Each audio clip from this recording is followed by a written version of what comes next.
Ah, le vôtre a dû se perdre. Ces mots ont été prononcés un 24 décembre, dans le salon de mon fils, devant toute la famille réunie. Ma belle-fille Iskandra souriait en les disant. Un sourire parfait, étudié, celui qu'on affiche quand on sait que personne n'osera répondre. Tout le monde a ri. Mon fils Talrik a détourné le regard. Ma petite fille de 9 ans a baissé les yeux vers son nouveau jouet. Mon gendre a toussé dans son poing.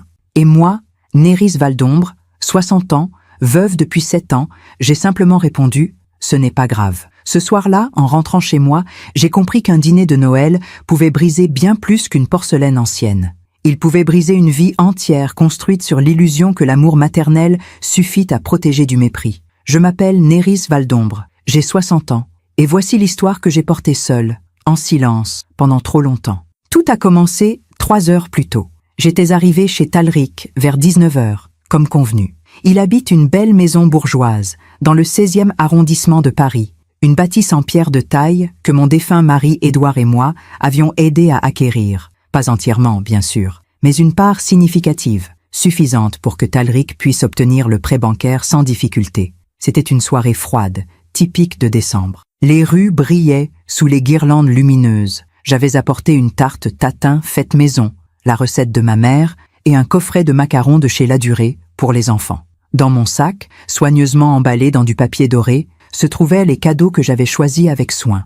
Une montre en or pour Talrik, un foulard Hermès pour Iskandra, des livres anciens pour mes petits-enfants. Iskandra m'a ouvert la porte. « Bonsoir Nerys ». Pas belle maman, pas maman. Juste Nerys. Elle m'appelait ainsi depuis le début de leur mariage, il y a 12 ans. Au début, cela m'avait surprise. Puis, je m'étais dit que c'était une question de génération, que les jeunes femmes d'aujourd'hui préféraient cette familiarité moderne. Aujourd'hui, je comprends que c'était déjà une façon de marquer la distance. Elle portait une robe en velours bordeaux, parfaitement ajustée, et des talons vertigineux. Ses cheveux noirs étaient relevés en un chignon sophistiqué. Iskandra a toujours été belle, une beauté froide, sculpturale, celle qui attire les regards mais décourage les confidences. « Entre, entre, tu es en retard. » Je n'étais pas en retard. J'étais arrivée à l'heure exacte qu'elle m'avait indiquée, mais je n'ai rien dit.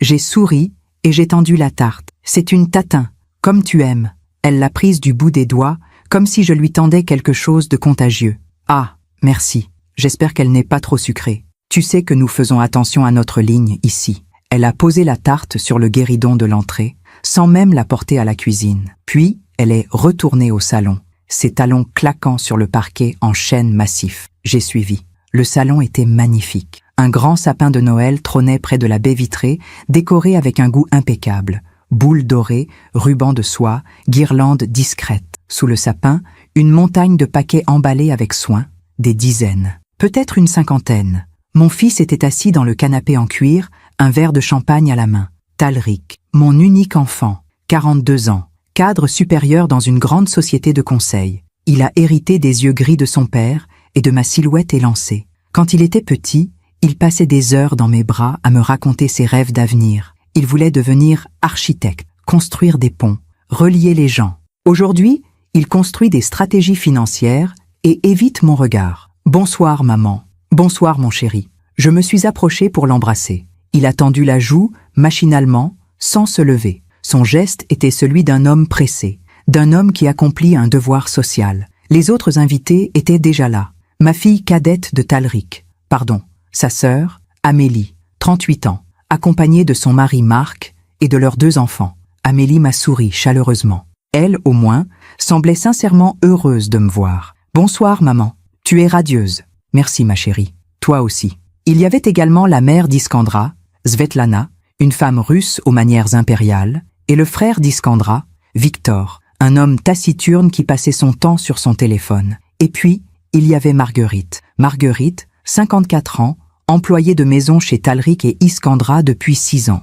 Une femme discrète, aux mains abîmées par le travail, qui s'occupait du ménage, du repassage, parfois même de la cuisine. Elle se tenait légèrement en retrait, près de la porte de la cuisine, comme si elle n'osait pas vraiment faire partie de la scène. Iskandra lui a fait signe de s'approcher. « Marguerite, viens, c'est Noël, tu fais partie de la famille. » Marguerite a souri timidement et s'est avancée. Elle portait une robe simple, propre, mais usée, et des chaussures plates. Ses cheveux gris étaient tirés en arrière. Le dîner a été servi. Un repas somptueux, foie gras, saumon fumé, chapon farci, fromage raffiné, bûches glacées. Iskandra avait tout fait livrer par un traiteur haut de gamme. Pendant le repas, les conversations tournaient autour des vacances prévues, des promotions professionnelles, des écoles privées des enfants. Je parlais peu, j'écoutais, j'observais. Talrik ne me regardait presque pas. Quand je posais une question, il répondait brièvement, puis se tournait vers Iskandra pour obtenir son approbation silencieuse. C'était subtil, imperceptible pour quelqu'un qui ne connaissait pas mon fils. Mais moi, je le connaissais. Je l'avais porté, je l'avais élevé, je savais lire dans ses silences, et je voyais qu'il avait peur. Peur de quoi? De contrarier sa femme, de perdre cette vie confortable, de devoir choisir. Après le dessert, Iskandra a frappé dans ses mains. Bon, c'est l'heure des cadeaux. Tout le monde s'est levé et s'est rassemblé autour du sapin. Les enfants trépignaient d'impatience. Iskandra, avec des gestes théâtraux, a commencé à distribuer les paquets. Amélie, voici pour toi. Marc, celui-ci est pour toi. Les enfants, venez chercher les vôtres. Les paquets s'ouvraient les uns après les autres. Des cadeaux coûteux, choisis avec soin. Amélie a reçu un sac à main de créateur. Marc, une montre de luxe. Les enfants, des jouets dernière génération. Svetlana, un châle en cachemire. Victor, une bouteille de whisky rare. Puis Iskandra a tendu un paquet à Marguerite. Marguerite, ceci est pour toi, pour te remercier de tout ce que tu fais pour nous. Marguerite a ouvert le paquet, les mains tremblantes. C'était un coffret de produits de beauté d'une marque de luxe. Ses yeux se sont embués. Madame, je ne sais pas quoi dire. Merci infiniment. Iskandra a souri, satisfaite. Elle venait de jouer son rôle de bienfaitrice généreuse, devant témoins. Puis, elle s'est tournée vers moi. J'attendais. Mon paquet doré était posé près du sapin, bien visible. Je l'avais apporté en arrivant. Mais Iskandra ne l'a pas pris. Elle a fait mine de chercher parmi les paquets restants. Elle a soulevé des boîtes, regardé les étiquettes, froncé les sourcils. « Talrik, tu as vu un cadeau pour Néris ?» Mon fils a haussé les épaules. « Je pensais que c'était toi qui l'avais acheté. »« Moi ? Non, je croyais que c'était toi. » Un silence s'est installé. Tout le monde nous regardait. Amélie a posé sa main sur mon bras, inquiète. Puis Iskandra a éclaté de rire. Un rire cristallin, parfaitement calibré. « Ah, le vôtre a dû se perdre. » Tout le monde a ri, nerveusement, pour dissiper le malaise. Amélie n'a pas ri, Marguerite non plus. Mais les autres, oui. Svetlana a gloussé. Victor a souri derrière son téléphone. Marc a toussé dans son poing. Et Talrik a détourné le regard. J'ai senti quelque chose se briser en moi. Pas mon cœur. Mon cœur avait déjà été brisé 7 ans plus tôt, quand Édouard était mort. Non, c'était autre chose. Une illusion. La dernière illusion que je portais encore, celle d'être importante pour mon fils. J'ai souri. Ce n'est pas grave. Ma voix était calme, posée. Personne n'aurait pu deviner la tempête qui grondait à l'intérieur. La soirée s'est poursuivie. Les enfants ont joué avec leurs nouveaux jouets. Les adultes ont bu du champagne. Iskandra a raconté des anecdotes sur leurs dernières vacances aux Maldives. Talrik riait à ses blagues. Moi, j'ai attendu minuit. Puis je me suis levée. Je vais y aller.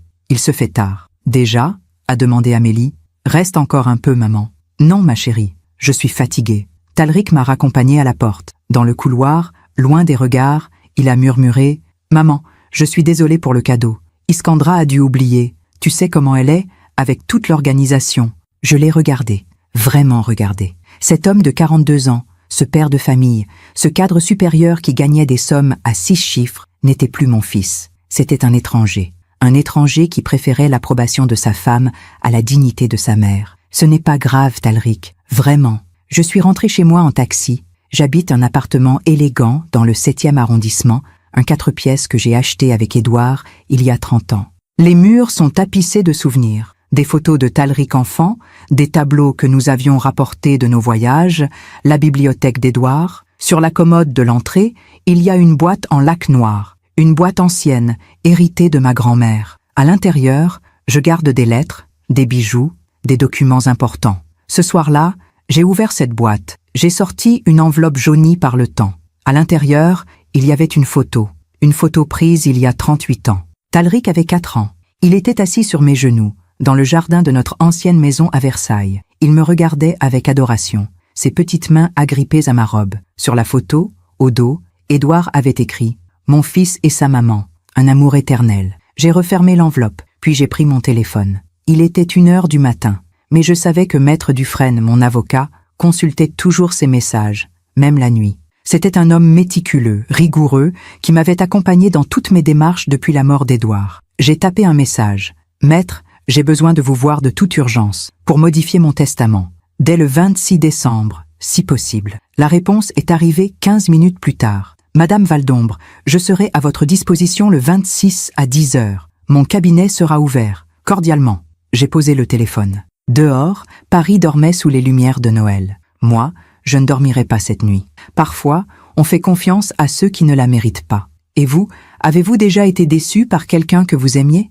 Racontez-moi votre histoire dans les commentaires, j'aimerais vous lire. Le 25 décembre, je me suis réveillée avec le souvenir d'autres Noëls, ceux d'avant, ceux où tout était simple, lumineux, innocent. J'ai passé la journée seule dans mon appartement. Amélie m'avait appelé le matin pour prendre de mes nouvelles. Elle avait senti que quelque chose n'allait pas, la veille, malgré mon sourire. « Maman, tu es sûre que ça va? Cette histoire de cadeau, c'était vraiment déplacé. Ma chérie, ne t'inquiète pas, ce n'est rien. Si tu veux, on peut se voir aujourd'hui. Marc emmène les enfants au cinéma, je suis libre. Non, profite de ta journée. Moi, j'ai besoin de calme. » Elle a insisté encore un peu, puis a fini par accepter. Amélie a toujours été sensible, attentionnée, tellement différente de son frère. J'ai préparé un thé, du thé Earl Grey, celui qu'Édouard aimait tant. Puis je me suis assise dans le fauteuil près de la fenêtre, celui où je passe mes après-midi à lire. De là, je vois les toits de Paris, la tour Eiffel au loin, les arbres du Champ de Mars,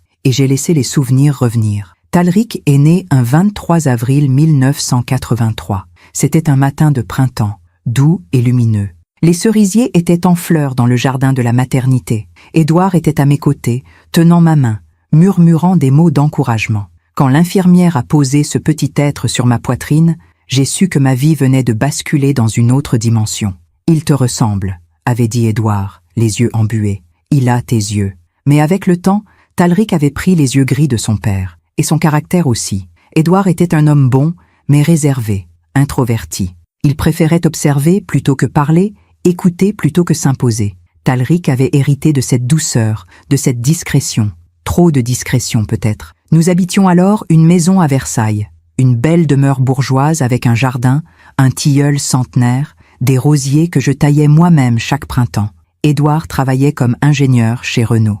Moi, j'avais abandonné ma carrière d'enseignante pour me consacrer à Talric. C'était mon choix. Un choix que je n'ai jamais regretté. Talric était un enfant sage, trop sage, disaient certaines de mes amies. Il ne criait jamais, ne réclamait rien. Il passait des heures à construire des tours en cubes, à dessiner des maisons imaginaires, à feuilleter des livres d'architecture que son père laissait traîner dans le salon. « Papa, quand je serai grand, je construirai un pont, le plus grand pont du monde, et on pourra tous marcher dessus. Toi, maman et moi. » Édouard souriait, ému. Moi, je l'embrassais sur le front. « Tu construiras tout ce que tu voudras, mon chéri. » Les Noëls, à cette époque, étaient magiques. Nous décorions le sapin ensemble, tous les trois. Talric grimpait sur un escabeau pour accrocher les boules les plus hautes. Il chantait des chansons de Noël qu'il apprenait à l'école. Sa voix claire résonnait dans toute la maison. Le 24 décembre, nous allions à la messe de minuit. Talric, même tout petit, restait silencieux pendant l'office, fasciné par les vitraux, les bougies, l'orgue qui jouait minuit, chrétien. Puis nous rentrions à la maison. Édouard préparait un chocolat chaud. Nous nous installions près du sapin, et Talric ouvrait ses cadeaux avec une lenteur infinie, comme s'il voulait faire durer le plaisir à jamais. « Regarde, maman, un camion de pompiers et des livres. Merci, merci. » Il se jetait dans mes bras. Son odeur d'enfant, ce mélange de savon, de lait, de bonheur pur, m'enveloppait. Je fermais les yeux. J'étais heureuse, pleinement, simplement heureuse. Ces années-là ont été les plus belles de ma vie. Talric a grandi. Il est entré au collège, puis au lycée. C'était un élève brillant, sérieux, appliqué. Ses professeurs le félicitaient, il décrochait des mentions très bien, ramenait des prix d'excellence. Mais quelque chose avait changé. Vers ses 15 ans, Talric est devenu plus distant, plus secret. Il passait des heures enfermé dans sa chambre. Quand je lui demandais si tout allait bien, il répondait par monosyllabes. « Oui, maman, tout va bien. Tu es sûre? Si tu as besoin de parler, ça va, je te dis. » Édouard me rassurait. C'est l'adolescence, Néris. Tous les garçons passent par là. Il cherche son indépendance, c'est normal. Je voulais le croire. Mais une mère sent ces choses-là. Je sentais que Talric s'éloignait. Pas brutalement, pas méchamment. Mais progressivement, imperceptiblement, comme une marée qui se retire. Il est entré en classe préparatoire. Il travaillait jour et nuit. Il voulait intégrer une grande école, HEC, si possible. Édouard était fier. Il a de l'ambition, c'est bien. Il ne finira pas comme moi à travailler pour quelqu'un d'autre toute sa vie. Moi, je m'inquiétais. Talric dormait peu, mangeait peu. Ses yeux étaient cernés. Quand je lui proposais de prendre une pause, de venir se promener avec moi, il refusait. « Je n'ai pas le temps, maman. Les concours, c'est dans 6 mois. » Il a réussi. Il a intégré HEC. Nous étions si fiers. Le jour de la rentrée, nous l'avons accompagné jusqu'à la résidence étudiante. J'avais préparé un carton avec des affaires. Draps, serviettes, quelques livres, des photos de famille. Talric l'a porté jusqu'à sa chambre. Une petite pièce sous les toits, avec une fenêtre qui donnait sur un parc. « C'est parfait », avait-il dit. Avant de partir, je l'ai serré dans mes bras. « Appelle-nous souvent et reviens quand tu veux. La maison est toujours là. Promis, maman. » Mais il n'a pas tenu sa promesse. Pendant ces 3 années à HEC, Talric est revenu de moins en moins souvent. Les premières semaines, il appelait tous les dimanches, puis toutes les 2 semaines, puis une fois par mois, puis presque jamais. Quand je l'appelais, il répondait brièvement. « Oui, tout va bien. Les cours sont intenses. Je suis débordé. Tu manges correctement? Tu dors assez? Oui, maman. Ne t'inquiète pas. » Il revenait pour Noël, pour quelques jours, mais il passait son temps sur son ordinateur, à travailler sur des dossiers, à préparer des présentations. Le soir, il sortait retrouver ses camarades de promotion. Quand je lui demandais s'il voulait qu'on fasse quelque chose ensemble, il soupirait. « Maman, j'ai besoin de décompresser. L'année est dure. Laisse-moi un peu d'espace, s'il te plaît. » Édouard me rassurait encore. Il construit sa vie, Néris. C'est normal. Nous aussi, à son âge, nous voulions notre liberté. Mais nous revenions voir nos parents. Nous prenions le temps. Les temps ont changé. Sa génération est différente, plus pressée, plus ambitieuse. Je ne disais rien, mais au fond de moi, je savais qu'il ne s'agissait pas de génération. Il s'agissait de nous, de moi. Talric s'éloignait parce qu'il avait trouvé autre chose, un autre monde. Un monde où je n'avais plus ma place. Puis il a rencontré Iskandra. C'était en 2012. Talric venait de finir ses études. Il avait été embauché dans un grand cabinet de conseil avec un salaire impressionnant. Il avait 29 ans. Un dimanche, il nous a appelés. « Papa, maman, j'aimerais vous présenter quelqu'un. Elle s'appelle Iskandra. On sort ensemble depuis 6 mois. 6 mois. Il était en couple depuis 6 mois. Et nous ne le savions même pas. » Édouard a froncé les sourcils, surpris. Moi, j'ai avalé ma déception et j'ai souri au téléphone. « C'est merveilleux, mon chéri. Quand pouvons-nous la rencontrer ? » « Ce week-end, si vous êtes libre. On viendra déjeuner. » Ils sont venus le samedi suivant. Iskandra est descendue de la voiture avec une élégance calculée. Elle portait une robe noire, des talons vertigineux, des lunettes de soleil Chanel. Ses cheveux étaient tirés en un chignon strict. Elle ressemblait à une actrice de cinéma. Talric l'a présentée avec une fierté palpable. « Papa, maman, voici Iskandra. Iskandra, mes parents, Édouard et Néris. » Elle a tendu une main froide. Enchantée. Pas de baiser sur la joue, pas de sourire chaleureux. Juste une poignée de main ferme, professionnelle. Nous avons déjeuné dans le jardin. J'avais préparé un plat que Talric adorait depuis l'enfance. Du poulet rôti au citron et aux herbes de Provence. Iskandra a à peine touché à son assiette. « Je suis désolée, Néris. Je ne mange pas de viande. Je suis végétarienne. »« Oh, je ne savais pas. Talric ne m'avait pas prévenu. Je peux te préparer autre chose. »« Non, non, c'est bon. Je prendrai juste de la salade. » Elle a grignoté quelques feuilles de laitue, tout en parlant de son travail. Iskandra était responsable marketing dans une entreprise de cosmétiques de luxe. Elle parlait avec assurance, employait des termes anglais, racontait des anecdotes sur ses voyages d'affaires à New York, Londres, Dubaï. Édouard l'écoutait poliment. Moi, j'observais Talric. Il la regardait comme s'il contemplait une œuvre d'art. Ses yeux brillaient d'admiration. Quand elle parlait, il acquiesçait à chacune de ses phrases. Quand elle riait, il riait aussi, même si la blague n'était pas drôle. Mon fils était épris, totalement, aveuglément épris. Après le déjeuner, Iskandra a demandé à visiter la maison. Je l'ai guidée à travers les pièces. Elle commentait avec un détachement poli. C'est charmant. Un peu vieillot, mais charmant. Dans le salon, elle s'est arrêtée devant les photos de famille accrochées au mur. Des photos de Talric bébé, enfant, adolescent. Des photos de nous 3 en vacances, à Noël, à Pâques. Talric était mignon, petit. Il l'est toujours, ai-je répondu en souriant. Elle n'a pas relevé. Elle a continué sa visite, touchant à peine les meubles, comme si elle avait peur de se salir. Quand ils sont partis, Édouard m'a regardé. « Alors, qu'en penses-tu ? Elle est impressionnante, mais je ne sais pas si elle rendra Talric heureux. Pourquoi dis-tu ça ? Je ne sais pas, Édouard. C'est juste une intuition. Elle est froide, distante. Elle ne l'a pas regardé une seule fois avec tendresse. Tu es trop exigeante, Néris. Iskandra est une femme moderne, indépendante. C'est différent de notre génération. Mais ça ne veut pas dire qu'elle n'aime pas notre fils. J'ai hoché la tête. Mais l'intuition était là, sourde, persistante. Quelque chose n'allait pas. Ils se sont mariés 1 an plus tard, en juin 2013. Un mariage somptueux au château de Vaux-le-Vicomte. 300 invités, une robe de mariée à 15 000 €, un orchestre de chambre, des fleurs importées de Hollande. Iskandra avait tout organisé. Talrik m'avait dit, presque en s'excusant, « Maman, Iskandra a des goûts très précis. Elle préfère s'occuper de tout. Mais c'est ton mariage aussi, mon chéri. Tu as ton mot à dire. Je sais, mais elle est douée pour ça. Et moi, avec le travail, je n'ai pas le temps. » Le jour du mariage, j'étais assise au premier rang, dans une robe en soie bleu ciel que j'avais choisie avec soin. Édouard était à mes côtés, élégant dans son costume sombre. Quand Talrik est entré dans la salle, mon cœur s'est serré. Il était beau, mon fils. Si beau, si digne. Mais il avait l'air nerveux. Ses mains tremblaient légèrement. Puis Iskandra est apparue, au bras de son père. Elle était éblouissante, une vision de perfection. Tous les regards se sont tournés vers elle. Mais moi, je regardais Talrik, et j'ai vu quelque chose dans ses yeux. Quelque chose que je n'avais jamais vu avant.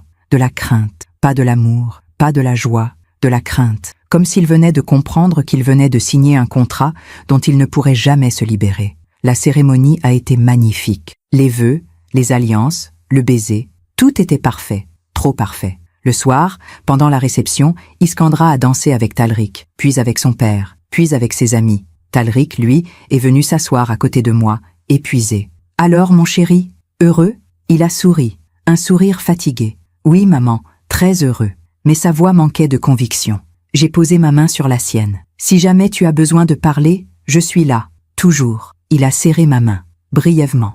Puis Iskandra l'a appelé pour couper la pièce montée, et il s'est levé. Cette nuit-là, en rentrant à la maison avec Édouard, j'ai pleuré. « Qu'est-ce qu'il y a, ma chérie ?»« J'ai peur, Édouard. J'ai peur qu'on perde notre fils. On ne le perd pas. Il grandit. Il fonde sa propre famille. C'est normal. Ce n'est pas normal de ne plus reconnaître son propre enfant. » Édouard m'a serré dans ses bras. « Fais-lui confiance, Néris. Talrik est un homme intelligent. Il sait ce qu'il fait. » Mais au fond de moi, je savais que non.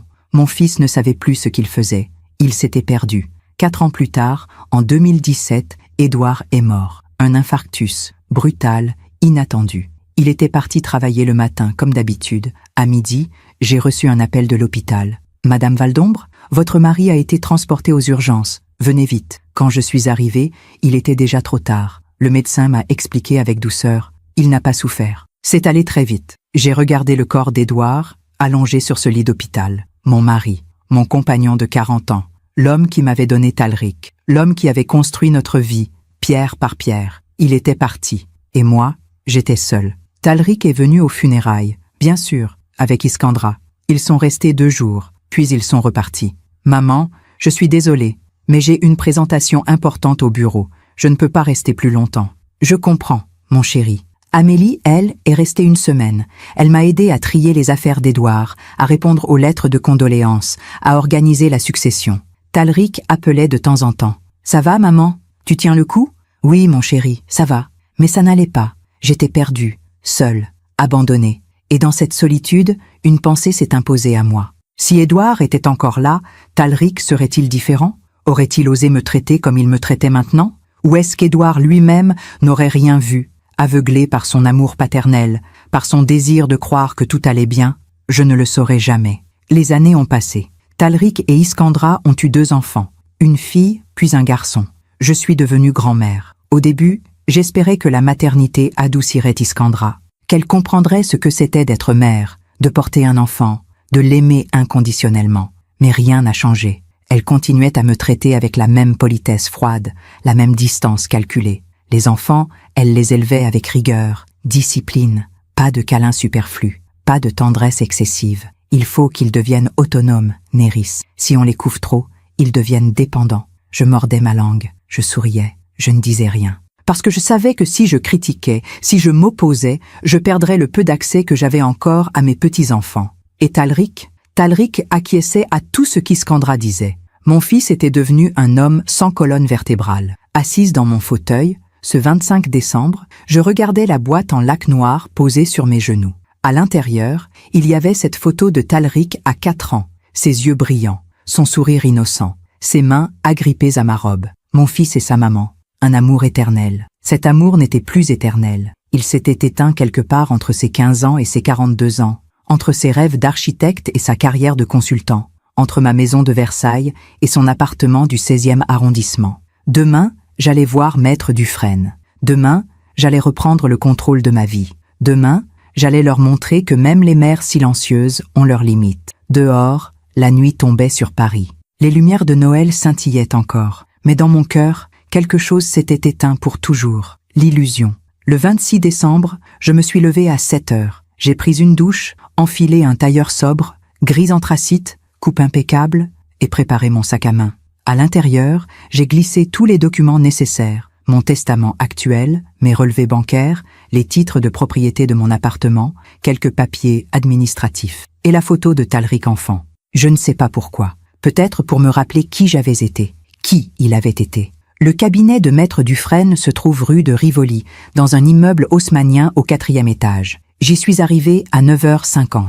La salle d'attente était vide. Une secrétaire m'a accueillie avec un sourire professionnel. « Madame Valdombre, Maître Dufresne vous attend. » Je suis entrée dans son bureau. C'était une pièce spacieuse, aux murs tapissés de livres juridiques. Derrière un large bureau en acajou, Maître Dufresne s'est levé pour me saluer. C'était un homme d'une 60aine d'années, aux cheveux gris argentés, au regard perçant mais bienveillant. « Madame Valdombre, je suis heureux de vous revoir, même si les circonstances semblent délicates. Asseyez-vous, je vous en prie. » Je me suis assise. J'ai posé mon sac sur mes genoux, les mains croisées dessus. Maître Dufresne m'a observé un instant, puis a ouvert un dossier. « Vous m'avez dit vouloir modifier votre testament. Puis-je savoir ce qui motive cette décision ?»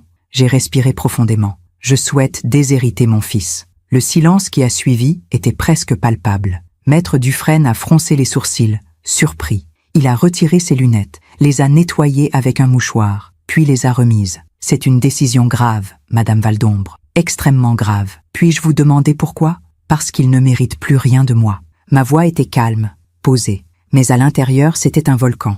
Maître Dufresne s'est penché en avant, les mains jointes sur le bureau. « Madame, je comprends que des tensions familiales puissent surgir, mais déshériter un enfant, c'est irréversible. Avez-vous parlé avec votre fils ? Peut-être qu'une discussion pourrait... » Non, le mot était tombé comme un coup près. Il n'y aura pas de discussion. Ma décision est prise. Maître Dufresne a hoché la tête lentement. Très bien. Dans ce cas, je dois vous informer de la législation française. Vous ne pouvez pas déshériter totalement votre fils. La loi protège ce qu'on appelle la réserve héréditaire. Si vous avez un seul enfant, il a droit à la moitié de votre patrimoine, quoi qu'il arrive. Vous ne pouvez disposer librement que de l'autre moitié, ce qu'on appelle la quotité disponible. Je sais, j'avais fait mes recherches. Pendant toute la nuit du 24 au 25 décembre, je n'avais pas dormi. J'avais lu, cherché, compris. Je connaissais la loi. Très bien. Alors, que souhaitez-vous faire de cette quotité disponible ? Je veux la diviser en 2 parts. La première ira à des œuvres caritatives. J'ai dressé une liste. J'ai sorti un papier de mon sac. Une liste que j'avais rédigée avec soin. La Croix-Rouge, Médecins sans frontières, les Restos du Cœur, Emmaüs. La seconde part ira à Marguerite Leblanc, mon employée de maison. Enfin, pas la mienne, celle de mon fils. Maître Dufresne a arqué un sourcil. L'employée de votre fils ? Oui. Marguerite travaille pour mon fils et ma belle-fille depuis 6 ans. Elle a 54 ans. Elle est veuve. Elle a élevé seule ses 3 enfants. Elle travaille dur, avec dignité, sans jamais se plaindre. Le 24 décembre, lors du réveillon de Noël, ma belle-fille lui a offert un cadeau. Un cadeau coûteux, ostentatoire. Mais moi, sa belle-mère, je n'ai rien reçu. Ma voix s'était légèrement brisée. Je me suis reprise. Ma belle-fille a dit, devant tout le monde, « Ah, le vôtre a dû se perdre. » Tout le monde a ri. Mon fils n'a rien dit. Il a détourné le regard, comme il le fait toujours. Maître Dufresne écoutait, immobile. Son visage ne trahissait aucune émotion, mais je voyais dans ses yeux qu'il comprenait. Marguerite, elle, n'a pas ri. Elle a baissé les yeux, gênée. Cette femme, qui n'est rien pour moi officiellement, a montré plus de compassion en un regard que mon propre fils en 12 ans de mariage. J'ai marqué une pause. Je veux qu'elle reçoive quelque chose. Pas par charité, par justice. Maître Dufresne a hoché la tête. Je comprends. C'est votre droit le plus strict. Voulez-vous également que votre fils soit informé de ce changement? Oui, je veux qu'il sache, qu'il comprenne que les silences ont un prix, que l'indifférence a des conséquences. Dans ce cas, je vais rédiger le Nouveau Testament. Il sera prêt dans 2 jours. Vous pourrez venir le signer le 28 décembre. Ensuite, si vous le souhaitez, je peux me charger de transmettre une copie à votre fils. Oui, faites-le. Maître Dufresne a pris des notes pendant plusieurs minutes, puis il a relevé la tête. Madame Valdombre, encore une fois, je dois vous demander, êtes-vous absolument certaine de cette décision? Une fois le testament signé et transmis, les relations avec votre fils risquent d'être compliquées. J'ai souri, un sourire triste, mais déterminé. Maître, les relations avec mon fils sont déjà compliquées. Depuis des années, je ne fais que formaliser ce qui existe déjà, une distance, une indifférence, un abandon. Il a refermé le dossier. Très bien, je respecte votre choix. Je vous appellerai demain pour confirmer le rendez-vous. Je me suis levé. J'ai serré sa main. Merci, maître. En sortant du cabinet, j'ai senti un poids se soulever de mes épaules. Pas totalement, mais suffisamment pour que je puisse respirer à nouveau. Je suis rentré chez moi vers midi. En passant devant la boulangerie du coin, j'ai acheté une baguette et un morceau de camembert. Un déjeuner simple, comme j'en ai l'habitude depuis la mort d'Édouard. L'appartement était silencieux. Trop silencieux. Avant, quand Édouard était là, il y avait toujours du bruit. La radio qu'il écoutait en lisant son journal. Sa voix qui m'appelait depuis le salon.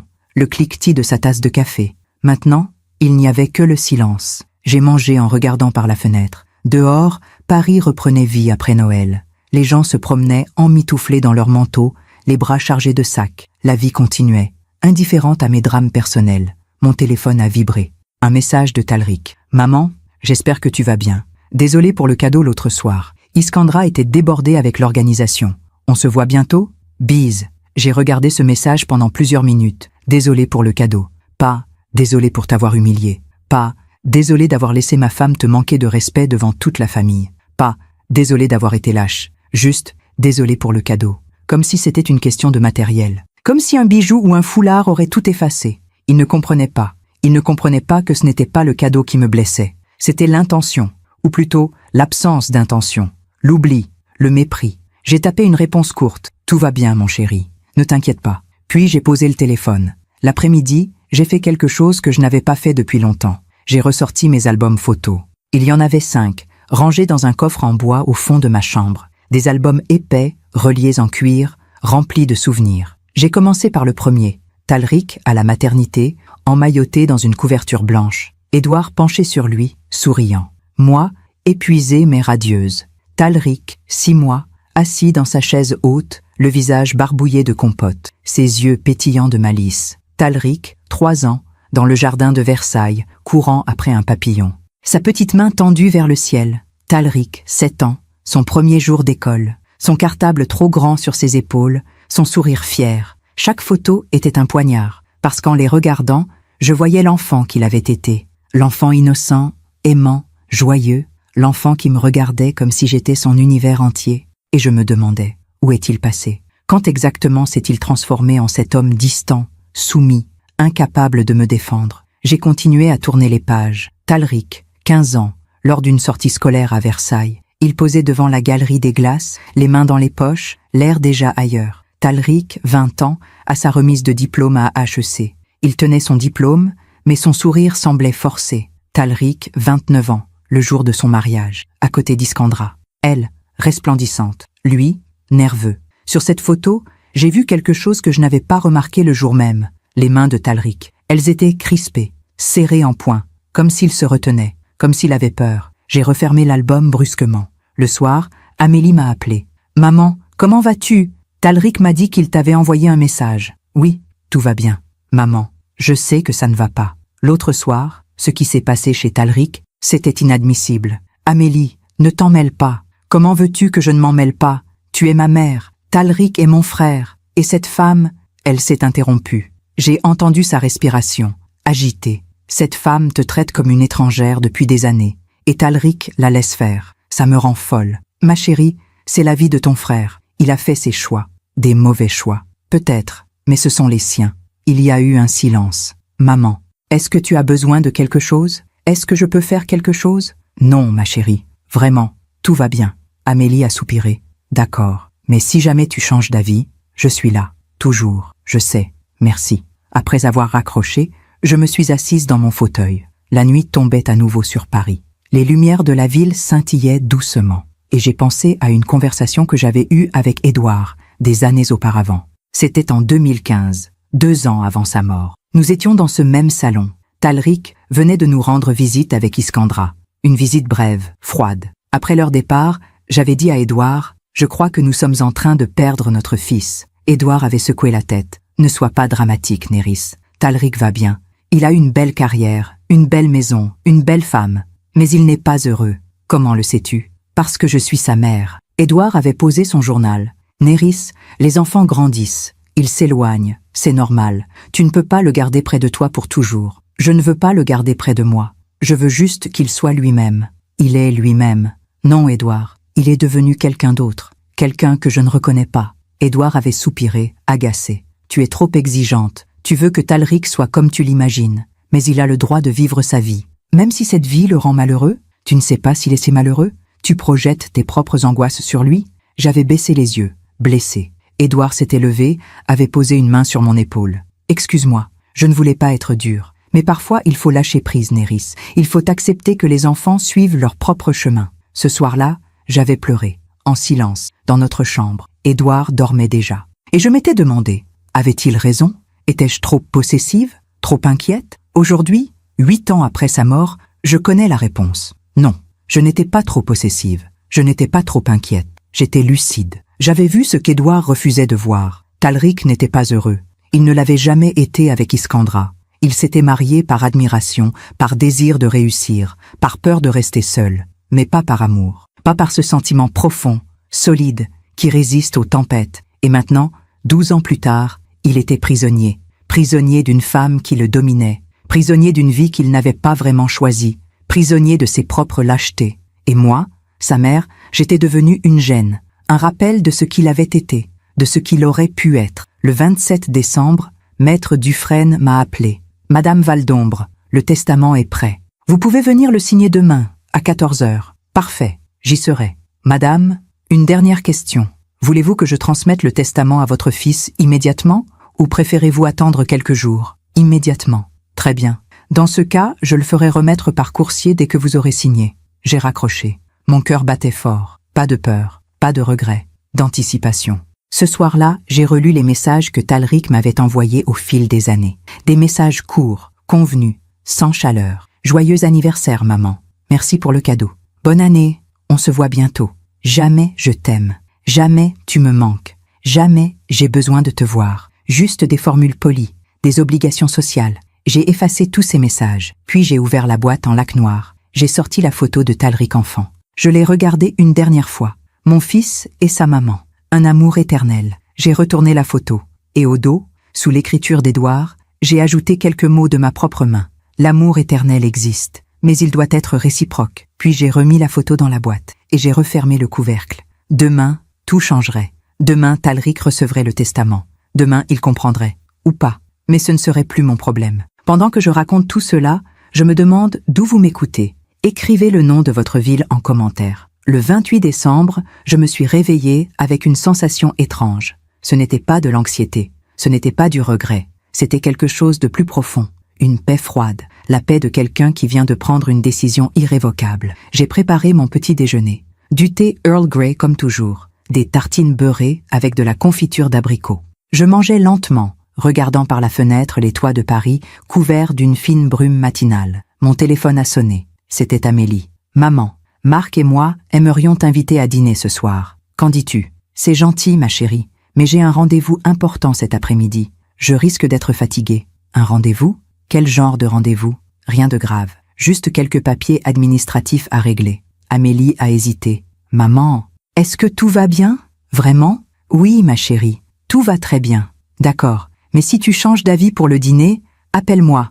On peut commander quelque chose et venir chez toi. »« Merci, ma puce. Je t'aime aussi, maman. » Après avoir raccroché, j'ai regardé l'heure. 11h30. Le rendez-vous avec Maître Dufresne était à 14h. J'avais le temps. J'ai ouvert mon armoire et choisi une tenue avec soin. Un tailleur bleu marine, sobre mais élégant. Des chaussures en cuir noir, un collier de perles que m'avait offert Édouard pour nos 20 ans de mariage. Je voulais être impeccable, digne. En me regardant dans le miroir, j'ai vu une femme que je reconnaissais à peine, 60 ans, des cheveux gris que je n'avais jamais teints par principe, des rides au coin des yeux, témoins de 40 ans de sourires et de larmes, un visage fatigué mais résolu. Néris Valdombre, ai-je murmuré à mon reflet. Aujourd'hui, tu reprends ta vie. À 13h30, j'ai quitté mon appartement. J'ai pris le métro jusqu'à la station Palais-Royal. De là, j'ai marché jusqu'à la rue de Rivoli. Il faisait froid. Un vent glacial soufflait entre les immeubles, mais je marchais d'un pas ferme, le menton relevé. En passant devant les vitrines décorées pour Noël, j'ai repensé à tous les Noëls passés, ceux où Talric était petit, où il me serrait la main en admirant les jouets exposés. Ceux où Édouard m'enlaçait par la taille en me murmurant « Regarde notre fils, il est heureux ». Mais ces souvenirs ne me faisaient plus mal. Ils appartenaient à un autre temps, à une autre vie. Je suis arrivée au cabinet de Maître Dufresne à 13h55. La secrétaire m'a accueillie avec le même sourire professionnel. « Madame Valdombre, Maître Dufresne vous attend. » Je suis entrée dans son bureau. Il était debout, près de la fenêtre, les mains dans le dos. Quand il m'a vue, il s'est retourné. « Madame Valdombre, bonjour. Asseyez-vous, je vous prie. » Je me suis assise. Sur son bureau, il y avait plusieurs documents soigneusement disposés. Le testament, mon ancien testament, et le nouveau. Maître Dufresne s'est assis en face de moi. « Madame, j'ai relu l'ensemble de votre dossier. Tout est en ordre. Voici le Nouveau Testament. Je vais vous en lire les principales dispositions, puis vous pourrez le signer si vous êtes d'accord. » Il a pris le document et a commencé à lire, d'une voix claire et posée. « Moi, Néris Valdombre, né le 17 mars 1965, demeurant au 7, rue de Grenelle, Paris 7e arrondissement, déclare révoquer tout testament antérieur et dispose de mes biens comme suit. » Il a marqué une pause, me regardant pour s'assurer que j'écoutais. Premièrement, la réserve héréditaire, soit 50% de mon patrimoine, revient de plein droit à mon fils unique, Talric Valdombre. Deuxièmement, la quotité disponible, soit 50% de mon patrimoine, est divisée en 2 parts égales. La première part, soit 25% de mon patrimoine, est attribuée aux associations caritatives suivantes: la Croix-Rouge française, Médecins sans frontières, les Restos du Cœur et Emmaüs France à parts égales. La seconde part, soit 25% de mon patrimoine, est attribuée à Madame Marguerite Leblanc, née le 8 juin 1971, employée de maison, demeurant au 32, rue de la Convention, Paris 15e arrondissement. Il a relevé les yeux vers moi. « Est-ce conforme à vos souhaits ?»« Oui, parfaitement. »« Bien. Alors, si vous voulez bien signer ici et parapher chaque page. » Il a fait glisser les documents vers moi avec un stylo à encre noire. J'ai pris le stylo. Ma main ne tremblait pas. Pas une seconde. J'ai signé, page après page. Mon écriture était ferme, nette, décidée. Néris Valdombre. Maître Dufresne a contresigné, puis a tamponné le document. Voilà, c'est fait. Ce testament est désormais officiel et remplace tous les précédents. Il a rangé les papiers dans une enveloppe scellée. Comme convenu, je vais faire remettre une copie à votre fils par coursier. Voulez-vous qu'un courrier d'accompagnement soit joint? Non. Le testament parle de lui-même. Très bien. Le coursier partira dans l'heure. Votre fils devrait recevoir le document demain matin, le 29 décembre. Demain, dans moins de 24 heures, Talric saurait. Maître Dufresne m'a tendu une enveloppe. Voici votre copie. Gardez-la en lieu sûr. Merci, maître, pour tout. Il s'est levé, m'a raccompagné jusqu'à la porte. Madame Valdombre, puis-je me permettre une dernière observation? Je vous en prie. Vous avez pris une décision courageuse. Quelle que soit la réaction de votre fils, sachez que vous avez agi dans votre plein droit. Personne ne peut vous juger pour cela. J'ai souri. Merci, maître, mais je ne crains pas d'être jugé. J'ai été jugé toute ma vie, par mon fils, par ma belle-fille, par moi-même aussi. Aujourd'hui, je cesse de me juger. Je choisis simplement la justice. Il a hoché la tête, respectueux. Dans ce cas, je vous souhaite le meilleur, madame. En sortant du cabinet, je me suis arrêtée au Café de Flore. C'était un endroit qu'Édouard et moi aimions autrefois. Nous y venions le dimanche après-midi, pour boire un café et regarder les passants. Je me suis installée à une table près de la fenêtre. J'ai commandé un café crème et un morceau de tarte au citron.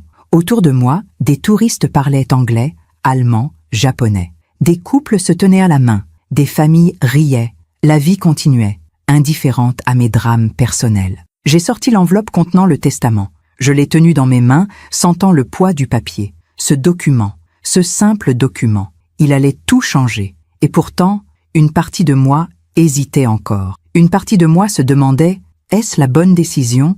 Parce que malgré tout, Malgré les années de distance, malgré l'humiliation du 24 décembre, malgré tout, Talric restait mon fils, mon unique enfant, le bébé que j'avais porté pendant 9 mois, l'enfant que j'avais allaité, bercé, consolé, le petit garçon qui courait vers moi en criant « Maman !»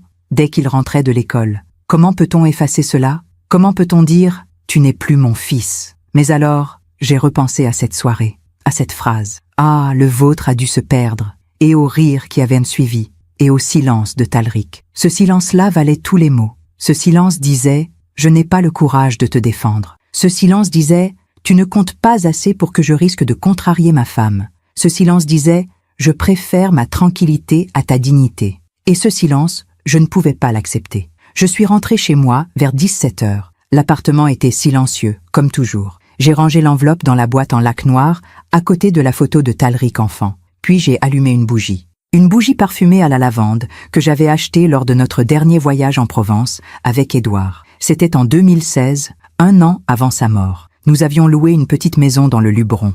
Des journées lumineuses, paisibles, le chant des cigales, l'odeur de la lavande. On devrait venir ici plus souvent, avait dit Édouard. Paris est étouffant. Ici, on respire. Quand tu prendras ta retraite, on pourra acheter une maison ici. Qu'en dis-tu? Il avait souri. Pourquoi pas? On verra. Mais on n'avait jamais vu. 1 an plus tard, il était mort. Et moi, j'étais restée seule à Paris. La flamme de la bougie vacillait doucement. Je l'ai regardée, hypnotisée. Et j'ai pensé à ma propre vie. 60 ans. Que restait-il? 10 ans? 20 ans? 30? Si j'avais de la chance? Comment voulais-je vivre ces années? En attendant des miettes d'affection de mon fils? En acceptant l'indifférence comme un état normal? Ou en reprenant le contrôle? En vivant pour moi, enfin? La réponse était évidente. Le soir, vers 19 heures, mon téléphone a sonné. C'était un numéro inconnu. J'ai hésité, puis j'ai répondu. « Allô? Madame Valdombre ?» Une voix féminine, douce, timide. « Oui, c'est moi. »« Qui est à l'appareil ?»« C'est Marguerite. Marguerite Leblanc. L'employée de... Enfin, celle qui travaille chez Monsieur Talric. » Mon cœur s'est serré. « Marguerite, bonsoir. Que puis-je faire pour vous? »« Madame, je suis désolée de vous déranger. J'ai pris votre numéro dans le carnet d'adresse de Monsieur Talric. J'espère que ça ne vous dérange pas. »« Pas du tout. Que se passe-t-il » Il y a eu un silence. Puis Marguerite a repris, d'une voix hésitante. « Madame, je voulais m'excuser. Pour l'autre soir. Pour Noël. »« Vous excuser? Mais de quoi? J'ai reçu un cadeau. Un beau cadeau. Et vous n'avez rien eu. Ce n'était pas juste. J'aurais dû dire quelque chose. Mais je n'ai pas osé. Madame Iskandra, elle est mon employeur. Si je la contrarie, je peux perdre mon travail. Et j'ai 3 enfants à nourrir. Mais quand même, ce n'était pas juste. » Sa voix se brisait. Elle pleurait. « Marguerite, écoutez-moi. » J'ai pris une grande inspiration. Vous n'avez rien à vous reprocher. Vous n'êtes pas responsable du comportement de ma belle-fille, ni de celui de mon fils. Vous avez reçu un cadeau parce que vous le méritez. Vous travaillez dur, avec dignité. Ne vous sentez pas coupable de cela. Mais il n'y a pas de mais. Marguerite, la gentillesse n'est pas une faute, et votre silence non plus. Vous aviez peur pour votre travail. C'est compréhensible. Elle a reniflé. Merci, madame. Vous êtes très bonne. Non, je suis juste honnête. Il y a eu un nouveau silence. Madame Valdombre, si je peux me permettre, Monsieur Talric parle parfois de vous. Pas souvent. Mais quand il le fait, je vois dans ses yeux qu'il vous aime. Il a juste peur, je crois. Peur de quoi? De Madame Iskandra. Elle est, comment dire, très autoritaire, très contrôlante. Monsieur Talric ne prend aucune décision sans lui demander son avis, même pour des petites choses, comme s'il avait besoin de sa permission pour tout. Ce que Marguerite me disait, je le savais déjà. Mais l'entendre de la bouche de quelqu'un d'autre rendait la chose encore plus réelle, encore plus triste. Merci de me le dire, Marguerite. Mais la peur n'est pas une excuse. Mon fils est un adulte. Il a le pouvoir de faire des choix. S'il choisit de se soumettre, c'est son problème. Oui, madame. Vous avez raison, Marguerite. Prenez soin de vous. Et si jamais vous avez besoin de quelque chose, n'hésitez pas à m'appeler. Merci, madame. Bonne soirée. Bonne soirée, Marguerite. J'ai raccroché et j'ai pleuré. Pas de rage, pas de tristesse, de soulagement. Parce que Marguerite, cette femme que je connaissais à peine, m'avait montré plus de compassion en 5 minutes de conversation que mon propre fils en 12 ans. Et cela confirmait que j'avais pris la bonne décision. Le 29 décembre au matin, je me suis réveillée avec une sensation étrange, une légèreté, comme si un poids immense s'était envolé. Aujourd'hui, Talric recevrait le testament. Aujourd'hui, tout allait changer. J'ai préparé mon petit déjeuner, j'ai ouvert les volets. Le ciel était gris, Mais il ne pleuvait pas. Les rues de Paris s'animaient doucement. Des gens pressés, emmitouflés dans leurs manteaux, se dirigeaient vers le métro.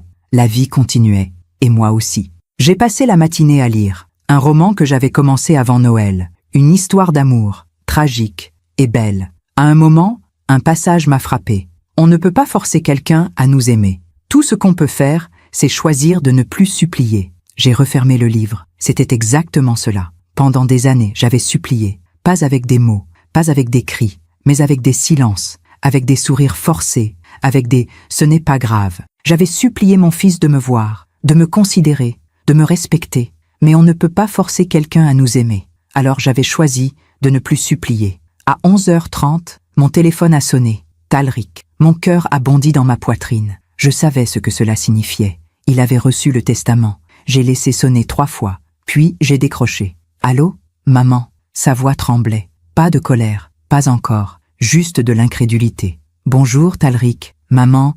Qu'est-ce que c'est que ça? De quoi parles-tu? Tu le sais très bien. Ce document. Ce testament? Ah, tu l'as reçu? Oui, je l'ai reçu. Un coursier est venu ce matin. Iskandra était là. Elle l'a lu aussi. Maman, qu'est-ce qui t'a pris? Ce qui m'a pris? Rien. J'ai simplement exercé mon droit de disposer de mes biens comme je l'entends. Mais, Marguerite, tu laisses 25% de ton patrimoine à notre employée de maison? Oui. Mais pourquoi? Pourquoi elle? Parce qu'elle le mérite. Et moi, je ne mérite rien? Sa voix montait. Il y avait de la panique maintenant. Pas de la tristesse, de la panique. Talric, tu reçois 50% de mon patrimoine. C'est ce que la loi t'accorde, la réserve héréditaire. Mais le reste? Tu donnes le reste à des associations et à Marguerite? Oui. Maman, c'est de la folie. Non, Talric, c'est de la justice. Il y a eu un silence. Puis j'ai entendu une autre voix, en arrière-plan. Iskandra, laisse-moi lui parler. Non, Iskandra, attends. Mais il était trop tard. Iskandra avait pris le téléphone. Néris. Sa voix était froide, coupante comme une lame. Bonjour, Iskandra. Qu'est-ce que c'est que cette plaisanterie? Ce n'est pas une plaisanterie. C'est mon testament. Ton testament? Tu appelles ça un testament? Tu déshérites ton propre fils? Je ne le déshérite pas. Il reçoit ce que la loi lui accorde. Et le reste, tu le donnes à notre employée, une femme que tu connais à peine. Je la connais suffisamment pour savoir qu'elle a plus de cœur que toi. Le silence qui a suivi était glacial. Puis, Iskandra a éclaté. Comment oses-tu? Après tout ce qu'on a fait pour toi, tout ce que vous avez fait pour moi? J'ai ri, un rire amer, triste. Iskandra, tu ne m'as jamais appelée maman. Tu ne m'as jamais invitée chez vous sans que ce soit par obligation. Tu m'as traitée comme une étrangère pendant 12 ans. Et le 24 décembre, tu m'as humiliée devant toute la famille. Alors, ne me parle pas de tout ce que vous avez fait pour moi. C'était une blague, une simple blague. Une blague? Vraiment? Et tout le monde a ri, sauf toi. Tu n'as pas ri, Iskandra. Tu as souri. Tu as savouré ce moment. Tu es ridicule. Tu te montes la tête pour rien. Peut-être, mais cette fois, la décision est prise. Et elle ne se perdra pas. J'ai entendu Iskandra inspirer brusquement. Elle avait compris la référence. « Talric !» a-t-elle crié, hors du téléphone. « Ta mère est devenue folle !» Puis elle a raccroché. J'ai posé le téléphone. Mes mains tremblaient légèrement. Pas de peur, d'adrénaline. C'était fait. Je leur avais dit. Et maintenant, il ne restait plus qu'à attendre. Après avoir raccroché, je suis restée immobile pendant plusieurs minutes. Le téléphone était posé sur la table basse, devant moi. Je le regardais comme s'il allait exploser. Mais il ne sonnait plus. Le silence était revenu. Ce silence familier, pesant, qui habitait mon appartement depuis la mort d'Édouard. J'ai fermé les yeux. Et j'ai repensé à tous les signes que j'avais ignorés pendant des années. Ces petits détails que j'avais minimisés, excusés, enterrés au fond de ma conscience. Parce qu'une mère refuse toujours de voir la vérité quand cette vérité fait mal. Mais, aujourd'hui, je n'avais plus le luxe de l'aveuglement. Aujourd'hui, je devais me souvenir de tout. Le premier signe était apparu en 2014, 1 an après le mariage de Talric. C'était un dimanche après-midi. Talric et Iskandra étaient venus déjeuner chez nous à Versailles. Édouard était encore en vie. Nous formions encore une famille. Après le repas, Talric m'avait aidé à débarrasser la table. Nous étions seuls dans la cuisine. Iskandra et Édouard discutaient au salon. « Maman », avait dit Talric en posant une pile d'assiettes dans l'évier. « Je voulais te parler de quelque chose. Je t'écoute, mon chéri. » Il avait hésité, les mains dans l'eau savonneuse. Iskandra aimerait qu'on espace un peu les visites. Elle trouve qu'on vient trop souvent. J'avais senti quelque chose se serrer dans ma poitrine. Trop souvent? Mais vous ne venez qu'une fois par mois. Je sais. Mais Elle a beaucoup de travail, et les trajets jusqu'à Versailles sont longs. Ça la fatigue. Talric, c'est ta famille. Je sais, maman. Mais maintenant, j'ai aussi une femme, et je dois penser à elle. Tu dois penser à elle, ou elle t'oblige à penser à elle. Il avait levé les yeux vers moi, surpris. Puis, il avait détourné le regard. Ce n'est pas comme ça. Iskandra ne m'oblige à rien. Elle exprime simplement ses besoins. Et moi, je les respecte. Et mes besoins à moi, et ceux de ton père, maman, s'il te plaît, ne rends pas les choses compliquées. Je ne rends rien compliqué. C'est Iskandra qui complique tout. Talric avait soupiré, agacé. Tu ne la connais pas vraiment.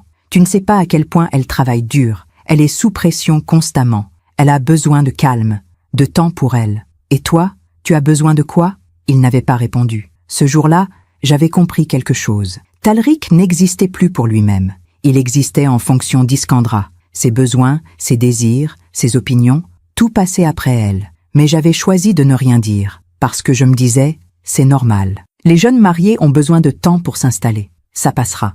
Mais ça n'était jamais passé. Le deuxième signe était apparu en 2015. C'était mon anniversaire. Le 17 mars. J'avais 50 ans. Édouard avait organisé un petit dîner à la maison.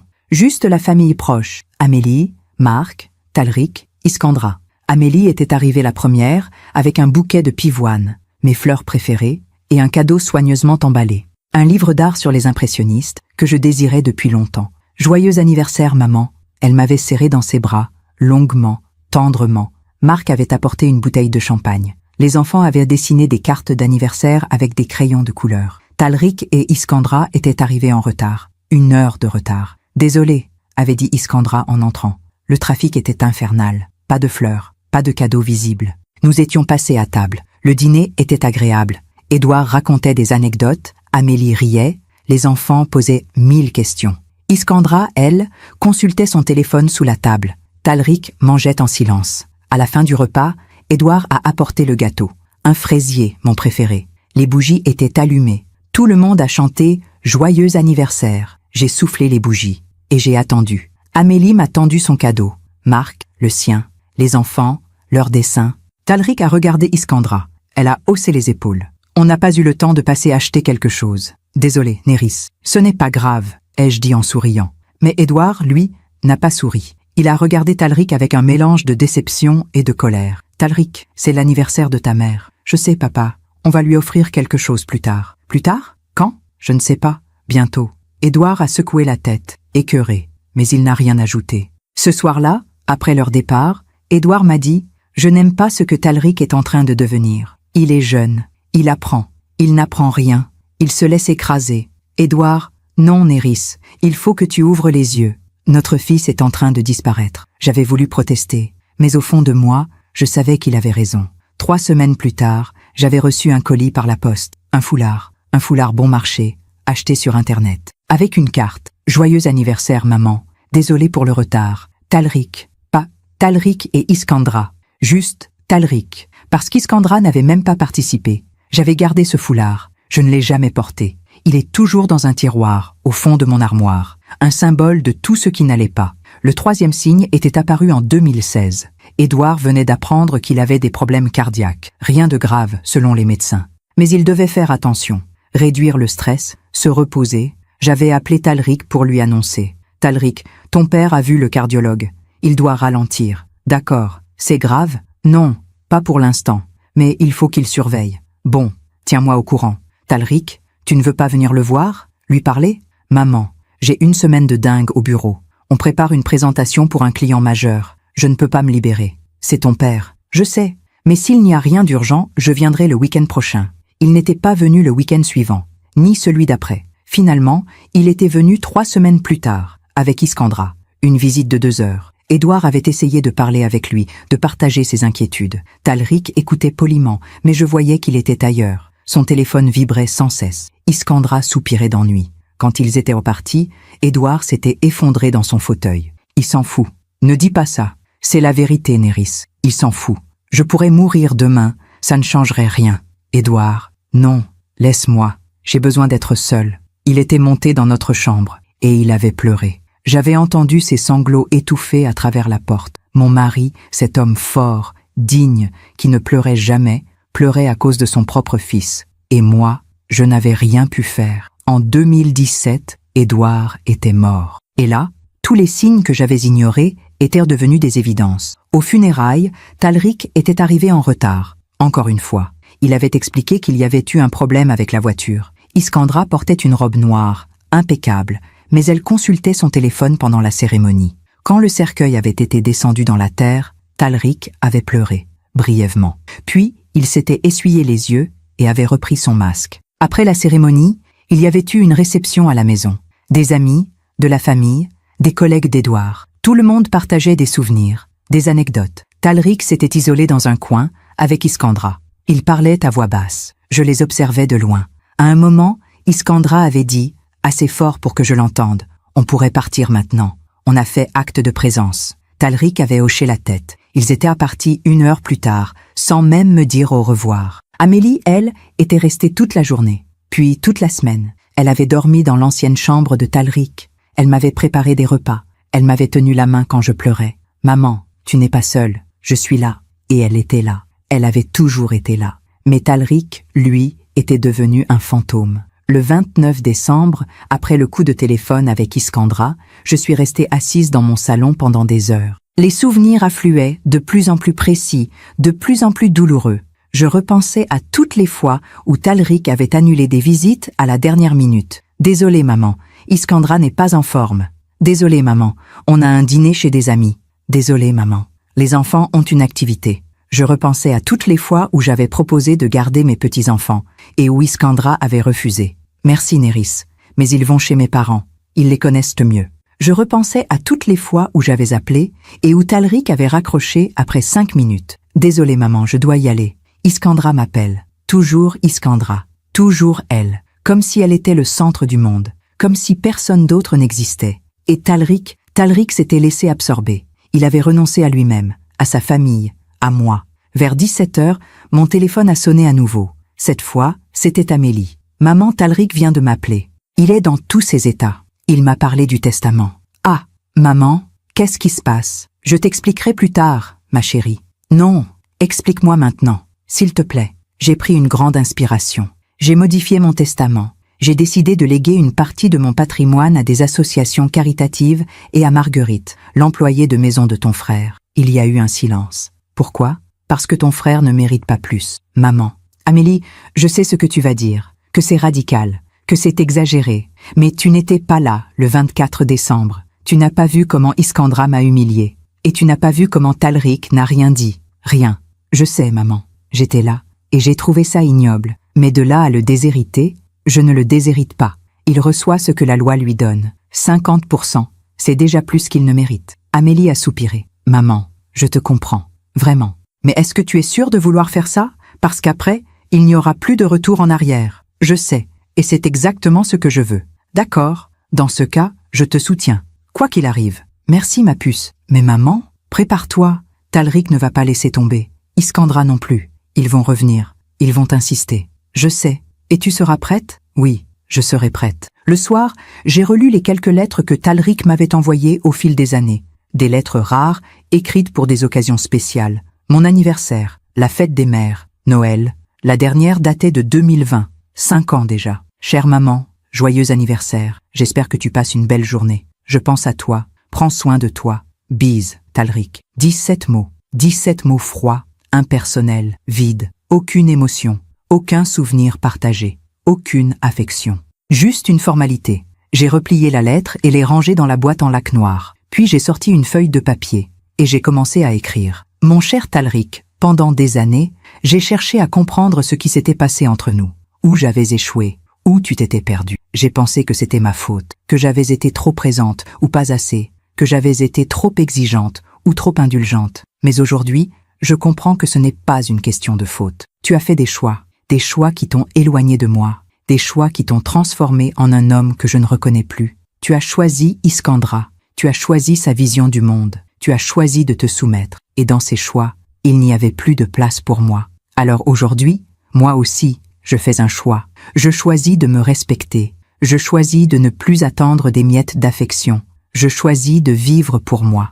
Je t'aime toujours, Talric. On n'arrête jamais d'aimer son enfant. Mais je ne peux plus accepter l'indifférence. Le 24 décembre, tu as eu l'occasion de me défendre. Tu ne l'as pas fait. Alors maintenant, c'est moi qui me défends. Ta mère qui t'aimera toujours, mais qui ne suppliera plus. Néris. J'ai relu cette lettre plusieurs fois, puis je l'ai pliée et l'ai glissée dans une enveloppe. Mais je ne l'ai pas envoyée. Pas encore. Parce que je savais que Talric allait revenir. Amélie avait raison. Il n'allait pas laisser tomber. Pas Talric. Pas Iskandra. Ils allaient revenir. Ils allaient supplier. Ils allaient négocier. Et quand ils reviendraient, je leur donnerais cette lettre, en personne. Dehors, la nuit était tombée. Paris scintillait sous les lumières. Les derniers jours de décembre s'écoulaient lentement. Et moi, j'attendais. J'attendais le moment où mon fils frapperait à ma porte. Le moment où tout serait dit, tout serait révélé. Le moment de la vérité. Le 30 décembre au matin, je me suis réveillée avec la certitude que quelque chose allait se passer. Ce n'était pas une intuition vague. C'était une connaissance profonde, viscérale. Talric allait venir, aujourd'hui. Peut-être dans 1 heure, peut-être dans 2, mais il allait venir. J'ai pris une douche, je me suis habillée avec soin.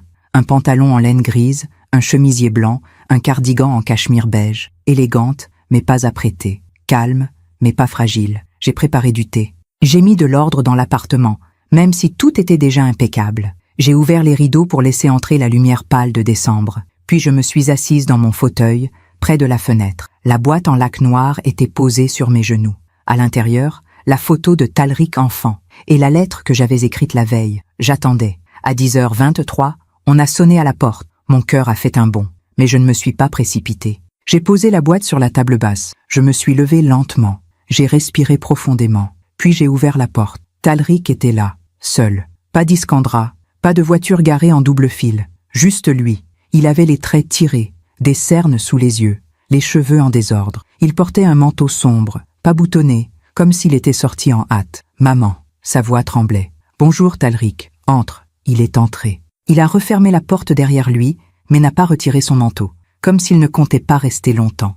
Nous sommes allés au salon. Je me suis assise dans mon fauteuil. Lui est resté debout, les mains dans les poches. « Tu veux du thé ?»« Non, merci. » Un silence. « Maman, il faut qu'on parle. Je t'écoute. » Il a commencé à faire les 100 pas, nerveux, agité. Ce testament. « Maman, tu ne peux pas faire ça. Je l'ai déjà fait. » « Mais pourquoi? Pourquoi maintenant? Qu'est-ce qui t'a pris? » « Ce qui m'a pris? Talric, tu étais là le 24 décembre. Tu as entendu ce qu'Iskandra a dit. Tu as vu comment tout le monde a ri. Maman, c'était une blague. Une blague. J'ai laissé ces mots flotter dans l'air. Talric, regarde-moi. Il s'est arrêté. Il m'a regardé. Est-ce que tu penses vraiment que c'était une blague? Ou est-ce que c'est ce qu'Iskandra t'a dit de penser? Il a ouvert la bouche, puis l'a refermée. Talric, depuis combien de temps tu ne penses plus par toi-même? Maman, tu es injuste. Injuste? Moi? Ma voix est montée, malgré moi. Talric, pendant 12 ans, j'ai accepté d'être traitée comme une étrangère. J'ai accepté qu'Iskandra ne m'appelle jamais maman. J'ai accepté qu'elle refuse systématiquement mes invitations. J'ai accepté que tu annules des visites pour elle. J'ai accepté que tu ne sois pas venu voir ton père quand il était malade. J'ai accepté que tu arrives en retard à ses funérailles. J'ai tout accepté. Tout, parce que je me disais, c'est mon fils. Il finira par comprendre. Talric s'est laissé tomber sur le canapé. Maman? Mais le 24 décembre, j'ai compris quelque chose. Tu ne comprendras jamais, parce que tu as choisi de ne pas voir. Ce n'est pas vrai. Alors pourquoi n'as-tu rien dit? Il a baissé les yeux. Parce que je ne voulais pas faire de scène. C'était Noël.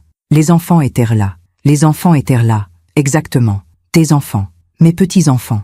Et qu'est-ce qu'ils ont appris ce soir-là? Qu'on peut humilier les gens sans conséquence. Que le silence complice est acceptable. Que les grands-mères ne méritent pas le respect. Talric a passé ses mains sur son visage. Maman, s'il te plaît, tu exagères. J'exagère? Je me suis levée. J'ai pris la boîte en lac noir. Je l'ai ouverte devant lui. Regarde, j'ai sorti la photo. Talric a 4 ans, sur mes genoux. Tu te souviens de cette photo? Il l'a regardée. Ses yeux se sont embués. Oui, ton père avait écrit au dos, mon fils et sa maman. Un amour éternel. J'ai retourné la photo. Je lui ai montré l'inscription d'Édouard, puis celle que j'avais ajoutée. J'ai écrit en dessous, l'amour éternel existe, mais il doit être réciproque. Talric a fermé les yeux. Maman, Talric, je t'ai aimé depuis le jour de ta naissance. Je t'ai porté, nourri, élevé. J'ai veillé sur toi quand tu étais malade. J'ai pleuré quand tu souffrais. J'ai applaudi à tes réussites. J'ai été fière de toi chaque jour de ta vie. Ma voix se brisait. Mais toi, Quand as-tu été fière de moi pour la dernière fois? Quand m'as-tu défendu? Quand m'as-tu choisi? Maman, ce n'est pas une question de choix. Si, c'est exactement une question de choix. Tu choisis Iskandra, tous les jours, à chaque instant. Et dans ce choix, il n'y a plus de place pour moi. Talrik s'est levé brusquement. Tu ne comprends pas. Iskandra, c'est ma femme. C'est la mère de mes enfants. Je ne peux pas. Quoi? La contrarier? Lui dire non? La décevoir? Oui. Le mot était sorti comme un cri de désespoir. Talrik s'est figé. Il venait de dire la vérité. Sans le vouloir, j'ai avancé vers lui, j'ai posé ma main sur son bras. Talrik, tu as peur d'elle? Non. Si, tu as peur. Depuis le début, il a secoué la tête, mais les larmes coulaient maintenant sur ses joues. Maman, tu ne sais pas ce que c'est. Tu ne sais pas comment elle est. Alors, dis-le-moi. Il a hésité, puis, lentement, il s'est rassis. Et pour la première fois depuis des années, il m'a parlé. Vraiment parlé. Elle contrôle tout. Mes vêtements, mes sorties, mes amitiés. Si je veux voir quelqu'un qu'elle n'aime pas, elle fait une scène. Si je dépense de l'argent sans lui demander, elle m'accuse de la trahir. Si je propose quelque chose qu'elle n'a pas validé, elle me ridiculise devant les enfants. Talrik, je sais ce que tu vas dire, que je devrais partir, que je devrais la quitter. Mais je ne peux pas. Les enfants grandissent dans une maison où leur père n'existe pas. Tu crois que c'est mieux? Il a pleuré, silencieusement, les épaules secouées de sanglots. Et moi, je l'ai regardé. Cet homme de 42 ans, ce cadre supérieur, ce père de famille, n'était qu'un enfant perdu, un enfant qui avait renoncé à lui-même. Mais quelque chose en moi refusait de céder. Talrik, je compatis, vraiment, mais ta souffrance ne justifie pas mon humiliation. Il a relevé la tête. Quoi? Tu souffres avec Iskandra, je le vois, mais au lieu de changer ta situation, tu me sacrifies. Tu te dis, si je laisse Iskandra humilier ma mère, peut-être qu'elle me laissera tranquille. C'est ça? Non? Si? Et le pire, c'est que tu ne t'en rends même pas compte. Talrik s'est levé, furieux soudain. Tu ne comprends rien? Je comprends tout au contraire. Tu as peur, tu es malheureux, mais tu préfères que je paie le prix plutôt que de te battre. Ce n'est pas vrai. Alors prouve-le. Va voir Iskandra. Dis-lui que son comportement envers moi est inacceptable. Dis-lui que je suis ta mère et que tu exiges qu'elle me respecte. Fais-le. Talrik est resté silencieux. Tu ne peux pas, n'est-ce pas? Il a baissé les yeux. Maman, va-t'en, Talrik. Quoi? Va-t'en. Je n'ai plus rien à te dire. Maman? Attends? Non. Tu veux que je retire le testament? Je ne le ferai pas. Tu veux que je pardonne? Reviens quand tu auras le courage de te tenir debout. Mais pas avant. Talrik m'a regardé. Dans ses yeux, il y avait de la colère, de la peur, de la confusion. Mais il n'y avait pas de détermination. Il a ramassé son manteau. Il s'est dirigé vers la porte. Avant de sortir, il s'est retourné. Maman, je ne sais pas comment arranger les choses. Commence par être honnête avec Iskandra, avec toi-même, avec moi. Et si je ne peux pas, alors tu as déjà ta réponse. Il est parti. La porte s'est refermée. Et je me suis effondré dans mon fauteuil. Je tremblais, de colère, de tristesse, de soulagement aussi. Parce que pour la première fois, j'avais dit la vérité, toute la vérité. Et Talrik l'avait entendue. Mais l'avait-il comprise? Je ne le savais pas. Dehors, Paris continuait de vivre, indifférent à mes déchirures intérieures. J'ai repris la photo de Talrik enfant. Je l'ai regardé longuement. Cet enfant-là n'existait plus. Et peut-être qu'il fallait que j'accepte de faire mon deuil. Le deuil du fils que j'avais eu, pour accepter l'homme qu'il était devenu. Ou plutôt, l'homme qu'il avait renoncé à être. Après le départ de Talrik, je suis restée immobile pendant 1 heure, peut-être 2. Le temps avait perdu sa consistance. J'ai fini par me lever. J'ai préparé un déjeuner léger, une salade, un morceau de pain. J'ai mangé mécaniquement, sans goût, juste par nécessité. À 14 heures, mon téléphone a sonné. Amélie. Maman, Talrik vient de m'appeler. Il était dans tous ses états. Il m'a dit que vous vous étiez disputés. Nous n'avons pas disputé. Nous avons parlé, vraiment parlé, pour la première fois depuis des années. Il dit que tu refuses de retirer le testament. C'est exact. Maman, je te soutiens. Mais je voulais te prévenir. Iskandra est furieuse. Talrik m'a dit qu'elle veut venir te voir, qu'elle vienne. Tu es sûre? Oui. Il est temps qu'on se parle en face, sans Talrik entre nous. Amélie a soupiré. D'accord, mais fais attention. Iskandra peut être méchante. Je sais. À 16h30, on a sonné à la porte. Cette fois, je savais qui c'était. J'ai ouvert. Iskandra se tenait devant moi, seule. Elle portait un manteau en cachemire noir, des talons hauts, des lunettes de soleil malgré le ciel gris. Ses cheveux étaient tirés en un chignon strict. Elle ressemblait à une avocate sur le point de plaider un procès. « Néris, il faut qu'on parle. Entre. » Elle est entrée. Elle a retiré ses lunettes, les a rangées dans son sac. Puis elle s'est tournée vers moi, les bras croisés. « Tu peux m'expliquer ce qui te prend ?» Pas de bonjour, pas de préambule, droit au but. Je ne pense pas avoir à te donner d'explications sur mes décisions personnelles. Tes décisions personnelles? Tu plaisantes? Tu déshérites mon mari et tu lègues une partie de ta fortune à notre employé. Je ne déshérite pas ton mari. Il reçoit ce que la loi lui accorde, 50%, alors qu'il est ton seul fils. Exactement, mon seul fils. Celui qui ne m'a pas défendu quand tu m'as humilié devant toute la famille. Iskandra a ri, un rire froid, cassant. Cette histoire de cadeau? Mais c'est ridicule. Tu vas détruire notre famille pour un cadeau oublié? Ce n'était pas un oubli, c'était un choix. Mais qu'est-ce que tu racontes? Iskandra, tu as offert un cadeau à Marguerite, à l'employé de maison, mais pas à moi. Ta belle-mère, la mère de ton mari. Et alors? Marguerite travaille pour nous toute l'année? Elle mérite une attention. Je ne dis pas le contraire, mais moi aussi je méritais une attention. Oh, arrête avec ton apitoiement. Tu es jalouse d'une employée de maison. C'est pathétique. Non, Iskandra. Ce qui est pathétique, c'est de traiter sa belle-mère comme une étrangère pendant 12 ans. Elle a serré les mâchoires. Tu sais quoi, Néris? Je vais être honnête. Je n'ai jamais voulu de cette proximité. Tu n'es pas ma mère. Je n'ai jamais demandé à t'appeler maman.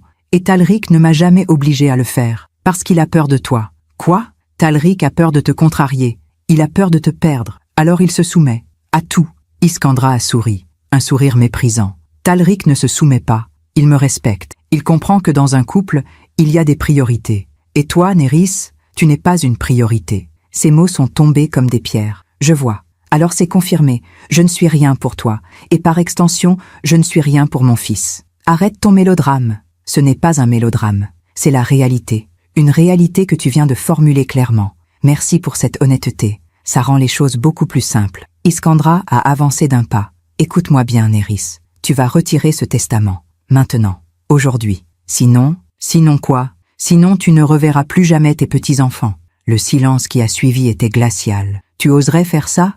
Essaie-moi. Iskandra, ces enfants sont aussi ceux de Talrik. Tu ne peux pas décider seul. Talrik fera ce que je lui dirai de faire. Comme toujours, elle souriait, triomphante, sûre d'elle. Et dans ce sourire, j'ai vu toute la vérité. Iskandra savait qu'elle avait gagné. Elle savait que Talrik ne la contredirait jamais. Elle savait qu'elle avait le pouvoir absolu. Mais elle avait fait une erreur. Elle avait cru que je céderais. Alors fais-le. Quoi? Empêche-moi de voir mes petits-enfants. Dis à Talrik de couper les ponts. Fais ce que tu veux. Mais je ne retirerai pas le testament. Iskandra a écarquillé les yeux, incrédule. Tu es sérieuse? Parfaitement sérieuse. Parce que tu viens de me montrer qui tu es vraiment. Une femme qui utilise les enfants comme des armes. Une femme qui contrôle son mari par la peur. Une femme qui n'a aucun respect pour personne, sauf elle-même. Comment oses-tu? Comment j'ose? Iskandra, pendant 12 ans, j'ai tout accepté. Tes mépris, tes distances, tes refus. J'ai accepté parce que je pensais que c'était le prix à payer pour rester dans la vie de mon fils. Mais aujourd'hui, je comprends quelque chose. Ce prix est trop élevé. Tu vas le regretter. Peut-être. Mais au moins, je me respecterai. Iskandra a attrapé son sac. Très bien. Tu l'auras voulu. À partir de maintenant, tu n'existes plus pour nous. Tu ne verras plus Talrik. Tu ne verras plus les enfants. Tu seras seule. Complètement seule. Je suis déjà seule, Iskandra, depuis des années. La seule différence, c'est que maintenant, je l'accepte. Elle s'est dirigée vers la porte. Avant de sortir, elle s'est retournée une dernière fois. Tu sais ce qui est drôle? Talrik t'aimait, vraiment. Quand je l'ai rencontré, il parlait tout le temps de toi. Ma mère est formidable. Ma mère m'a tout appris. Ça me rendait folle. Alors j'ai fait en sorte qu'il t'oublie, petit à petit. Et tu sais quoi? Ça a marché. Elle a souri. Alors oui, Néris, tu as raison. Je t'ai volé ton fils, et je ne regrette rien. Elle est partie, la porte a claqué, et je suis restée debout, au milieu du salon, tremblante. Pas de rage, pas de tristesse, de clarté. Enfin, je voyais. Enfin, je comprenais. Iskandra ne cachait plus rien. Elle avait tout avoué. Et dans cet aveu, il y avait une forme de libération. Parce que maintenant, je savais. Je savais que Talrik n'était pas méchant. Il était faible. Je savais qu'Iskandra n'était pas juste difficile. Elle était toxique. Je savais que je n'avais pas échoué comme mère. J'avais juste perdu une bataille que je ne pouvais pas gagner. Parce qu'on ne peut pas sauver quelqu'un qui ne veut pas être sauvé. Le soir, Amélie est venue. Elle m'a trouvée assise dans le noir, la boîte en lac noir sur mes genoux. Maman, elle a allumé la lumière. Elle s'est assise à côté de moi. Talrik m'a appelé. Il m'a dit qu'Iskandra est venue te voir. Oui. Et Elle m'a menacé de couper tous les liens si je ne retire pas le testament. Amélie a fermé les yeux. Mon Dieu, je ne l'ai pas retiré. Je sais et je suis fière de toi. Elle a pris ma main. Maman, tu n'es pas seule. Tu m'as, moi. Tu as Marc. Tu as les enfants. On est là. Je sais, ma chérie. Et Talric, un jour, il comprendra. Peut-être pas aujourd'hui. Peut-être pas demain. Mais un jour. Peut-être. Mais au fond de moi, je n'y croyais pas. Talric était perdu. Et il resterait perdu tant qu'il choisirait la facilité, plutôt que le courage. Amélie est restée avec moi toute la soirée. Elle a préparé un dîner. Elle a raconté des histoires sur ses enfants, sur Marc, sur son travail. Elle a essayé de me faire rire. Et j'ai ri. Un peu. Parce que la vie continuait, même après avoir tout perdu. Je me demande encore si j'ai fait le bon choix. Et vous, qu'auriez-vous fait à ma place? Le 31 décembre, je me suis réveillée avec une sensation étrange. Une paix que je n'avais pas ressentie depuis des années. J'avais tout perdu. Mon fils, mes petits-enfants, l'illusion d'une famille unie. Mais j'avais gagné quelque chose de plus précieux, ma dignité. Je me suis levée, j'ai préparé mon thé, je me suis assise près de la fenêtre, comme chaque matin. Mais cette fois, quelque chose était différent. Je ne me sentais plus écrasée, je ne me sentais plus coupable, je me sentais libre. À 10 heures, j'ai appelé Maître Dufresne. Maître, c'est Néris Valdombre. Madame Valdombre, bonjour, comment allez-vous? Bien, très bien en fait. Je voulais vous confirmer une chose. Le testament reste tel qu'il est. Aucune modification. Très bien. Votre fils vous a contacté? Oui, ainsi que ma belle-fille. Ils ont essayé de me faire changer d'avis, mais ma décision est définitive. Je comprends. Dans ce cas, tout est en ordre. Si vous avez besoin de quoi que ce soit, n'hésitez pas à m'appeler. Merci, maître. J'ai raccroché. Puis j'ai pris une autre décision. J'ai appelé Marguerite. Allô? Marguerite, c'est Néris Valdombre. Madame, bonjour, comment allez-vous? Bien, merci. Marguerite, j'ai besoin de vous parler. Pouvez-vous venir prendre un café chez moi cet après-midi? Chez vous? Elle semblait surprise, presque intimidée. Oui, vers 15 heures, si vous êtes libre. Bien sûr, madame, je viendrai. À 15 heures précises, Marguerite a sonné à la porte. Elle portait un manteau simple, un foulard tricoté autour du cou. Ses cheveux gris étaient coiffés avec soin. Elle tenait un petit paquet dans ses mains. Madame Valdombre, merci de me recevoir. Entre, Marguerite. S'il te plaît, tu peux m'appeler Néris. Oh non, madame, je ne pourrais pas. J'ai souri. Très bien. Entre. Nous nous sommes installés au salon. J'ai servi du thé et des biscuits. Marguerite était nerveuse. Elle tenait sa tasse avec précaution, comme si elle avait peur de la casser. Marguerite, je t'ai fait venir parce que je veux que tu saches quelque chose. Oui, madame? J'ai modifié mon testament et tu en es bénéficiaire. Marguerite a failli lâcher sa tasse. Quoi? Moi? Mais pourquoi? Parce que tu le mérites, parce que tu as montré plus de gentillesse envers moi en un regard que ma propre famille en 12 ans. Madame, je ne sais pas quoi dire. Tu n'as rien à dire. C'est ma décision. Et je suis en paix avec elle. Marguerite a posé sa tasse. Ses yeux étaient embués de larmes. Madame Néris, je dois vous avouer quelque chose. Je t'écoute. Madame Iskandra, elle m'a appelé hier soir. Elle m'a dit que vous aviez changé votre testament. Elle était furieuse. Elle m'a ordonné de venir vous voir, de vous supplier de changer d'avis. Et c'est pour ça que tu es là? Non, Marguerite a secoué la tête vigoureusement. Je suis venue parce que vous m'avez invitée, et parce que je voulais vous dire la vérité. Madame Iskandra m'a dit que si vous ne changiez pas le testament, elle me licencierait. Elle t'a menacé. Oui, mais je m'en fiche. Comment ça? Madame Néris, j'ai 54 ans. J'ai travaillé toute ma vie pour élever mes enfants, pour payer les factures. J'ai accepté beaucoup de choses, des patrons difficiles, des horaires impossibles, des salaires trop bas.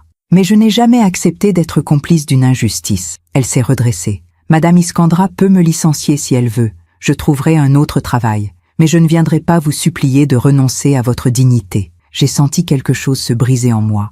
Mais cette fois, ce n'était pas de la douleur. C'était de l'émotion pure. Cette femme, que je connaissais à peine, était prête à perdre son emploi pour ne pas me trahir. Alors que mon propre fils n'avait pas eu le courage de me défendre devant sa femme. Marguerite, merci. Non, madame. C'est moi qui vous remercie pour votre confiance, pour votre générosité, mais surtout pour votre exemple. Mon exemple? Oui, vous m'avez montré qu'on peut dire non, qu'on peut refuser d'être traité mal, même quand ça fait peur, même quand on risque de tout perdre. Elle a essuyé ses larmes. Toute ma vie, j'ai dit oui, à mon mari qui me traitait mal, à mes patrons qui m'exploitaient, à tout le monde, parce que j'avais peur, peur de ne plus avoir de travail, peur d'être seule, peur de manquer. Et maintenant, je comprends que la peur n'est pas une raison pour accepter l'inacceptable. Nous sommes restés silencieuses un moment. Puis Marguerite a tendu le petit paquet qu'elle avait apporté. C'est pour vous, un cadeau de Noël, le vrai, celui que vous auriez dû recevoir. J'ai ouvert le paquet. À l'intérieur, il y avait une écharpe, tricotée à la main, en laine douce, couleur lavande. Je l'ai faite moi-même, ça m'a pris 3 semaines. Je voulais vous l'offrir le 24 décembre, mais je n'ai pas osé. J'avais peur de déplaire à Madame Iskandra. J'ai passé l'écharpe autour de mon cou. Elle était chaude, douce, parfaite. Merci Marguerite. C'est le plus beau cadeau qu'on m'ait fait depuis longtemps. Après le départ de Marguerite, je suis restée seule dans mon salon. L'écharpe lavande autour du cou. Et j'ai compris quelque chose. La justice ne vient pas toujours de là où on l'attend. Pendant des années, j'avais espéré que Talric me défende, qu'il prenne ma défense, qu'il me choisisse, mais il ne l'avait jamais fait. Et aujourd'hui, c'était Marguerite, une presque étrangère, qui m'avait donné ce que mon fils n'avait jamais pu me donner. De la reconnaissance, du respect, de la loyauté. Le soir du 31 décembre, Amélie m'a appelé. « Maman, viens fêter le nouvel an avec nous, s'il te plaît. Tu ne peux pas rester seule ce soir. Ma chérie, c'est gentil, mais j'ai besoin d'être seule. Tu es sûre ? Oui, j'ai besoin de faire le point, de tourner la page. D'accord, mais promets-moi de m'appeler à minuit. Promis. » À 23 heures, j'ai ouvert une bouteille de champagne. Une bouteille qu'Édouard et moi avions achetée ensemble il y a 10 ans, lors d'un voyage en Champagne. Nous l'avions gardée pour une occasion spéciale. Ce soir était cette occasion. J'ai servi une coupe. J'ai levé le verre vers la photo d'Édouard, posée sur la commode. À toi, mon amour. Tu me manques. Mais je crois que j'ai enfin compris ce que tu essayais de me dire avant de partir. Il faut savoir lâcher prise. J'ai bu une gorgée. Puis, j'ai ouvert la boîte en lac noir. J'ai sorti la photo de Talric enfant. Je l'ai regardée une dernière fois. Mon fils, où que tu sois, qui que tu sois devenu, je t'aimerai toujours, mais je ne t'attendrai plus. J'ai remis la photo dans la boîte et j'ai refermé le couvercle, doucement, définitivement. À minuit, les cloches ont sonné. Paris a explosé de lumière. Les feux d'artifice illuminaient le ciel. Une nouvelle année commençait. 2026. Non, pardon, 2026 n'existe pas encore. Nous sommes le 31 décembre 2025. Demain sera le 1er janvier 2026. Une nouvelle année, une page blanche. Et moi, Néris Valdombre, 60 ans, veuve, mère d'un fils perdu et d'une fille aimante, j'étais prête. Prête à vivre pour moi. Prête à être heureuse. Prête à laisser le karma faire son œuvre. Parce que la vie a une façon bien à elle de rendre justice. Et moi, j'avais appris à être patiente. Les premiers jours de janvier ont passé dans un calme étrange. Je ne voyais personne. Je ne sortais presque pas. Je lisais. Je me promenais dans l'appartement. Je regardais Paris par la fenêtre. Je n'attendais rien. Et c'est précisément parce que je n'attendais rien que tout est arrivé. Le 4 janvier, Amélie est venue prendre le thé avec moi. « Maman, tu as l'air différente. » Différente comment ? Plus légère. Comme si tu respirais enfin. C'est exactement ça. Je respire. Elle a souri. Je suis contente. Et je dois te dire quelque chose. Quoi donc ? Talric a essayé de me joindre plusieurs fois.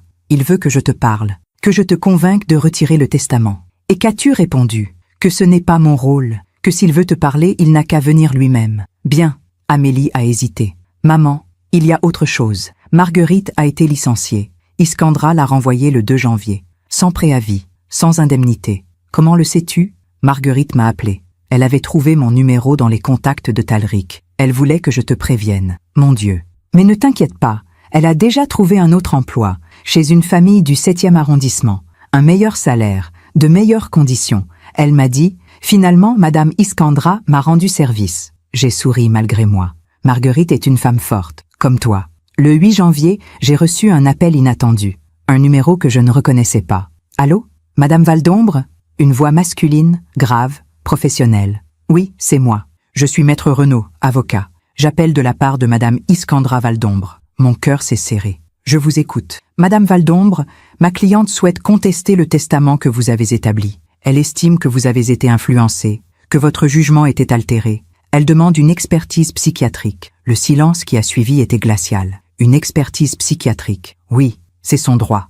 Maître, je vous arrête tout de suite. J'ai 60 ans. Je suis en parfaite santé mentale. J'ai établi ce testament en pleine conscience, accompagné de mon propre avocat. Si Madame Iskandra veut contester, qu'elle le fasse. Mais elle perdra.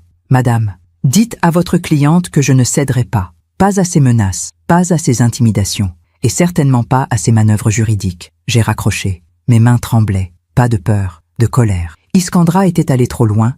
J'ai immédiatement appelé Maître Dufresne. Maître, Iskandra essaie de contester le testament. Elle demande une expertise psychiatrique. Ne vous inquiétez pas, Madame Valdombre. C'est une tactique classique, mais elle n'a aucune chance. Vous avez signé le testament en ma présence. J'ai attesté de votre lucidité. Tout est en ordre. Que va-t-il se passer? Elle va déposer une requête. Le juge la rejettera probablement.